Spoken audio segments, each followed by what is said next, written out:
Steve Guttenberg here, and I am the audiophiliac. This is the JBL Stage A130 bookshelf speaker. Little brother to the Stage A170 tower speaker I did last week. So, I had this one sitting there, and I thought, I should crack open the box, take a peek. So they share the same 5 1/4 inch polycellulose paper woofer, 1 inch aluminum tweeter in a waveguide, same lovely vinyl finish wrap, rear ported speaker. Oh, right, I got it right here. Rear port, nice connectors. It's a nice little speaker. $250 a pair for the A130, though you can easily find them for around $200.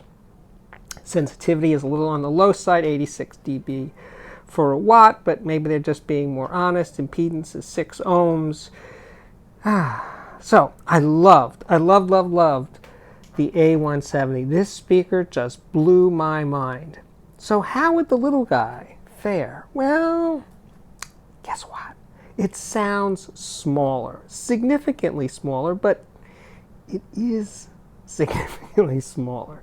So, I tried not to judge it by comparison, but I really couldn't resist.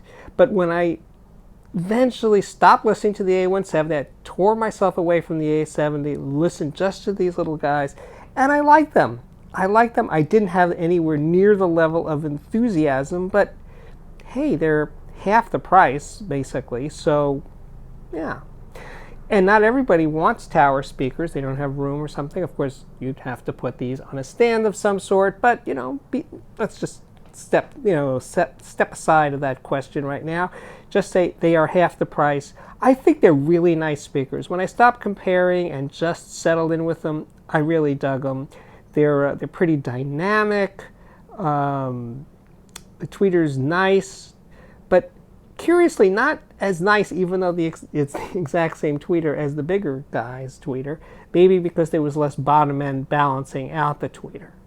But I like this A130, and I used it with my NAD 316 BEE integrated amp just to have a normal pairing with it, an affordable pairing. The NAD is $400, but yes, I also used the Agir, which is $800, and it sounded a lot better with a better amp. So it is transparent in the sense of showing you differences between amplifiers, no problem there. Bass is actually pretty satisfying, goes deep, not as deep as the big guy, but deep enough. I'd like to say it's all good, and it is really mostly good, but, I guess my opinions were tainted by sequence. Herb Reichert and I bat this thing back and forth about sequences, everything. The sequence is first you hear one product, then you hear the next product, then you hear the next product, and the sequence of hearing them does always play a part in the reviewer's subjective opinions of the product. So, what can I tell you? If you got $400, because that's what the A130s go for, a pair. If you have $400 and you can deal with having a floor standing speaker, definitely get the A170. If you really need to get a smaller speaker or you only have $200, yes, this guy is definitely worth considering. Of course, there are options for considerably less money, like the Pioneer SPBS22LRs. I didn't have them on hand. I think this speaker is a fuller, rounder sounding speaker. I think the SPBS22LRs can be a little thin sounding. This is a tonally richer sounding speaker than those.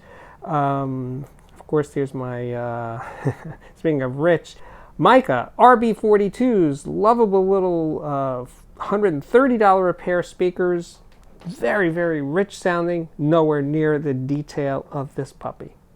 So your options are always out there, and I think where this one sits in terms of being dynamic, handles power with grace, I think this is a very worthy of your consideration. I'm not downplaying it, but sorry, if you got $400, get the A170s. My name is Steve Guttenberg. This is the Audiophiliac Daily Show, coming to you pretty much daily, at least 6 or 7 days a week right now. Come back often, and I'll see you real soon.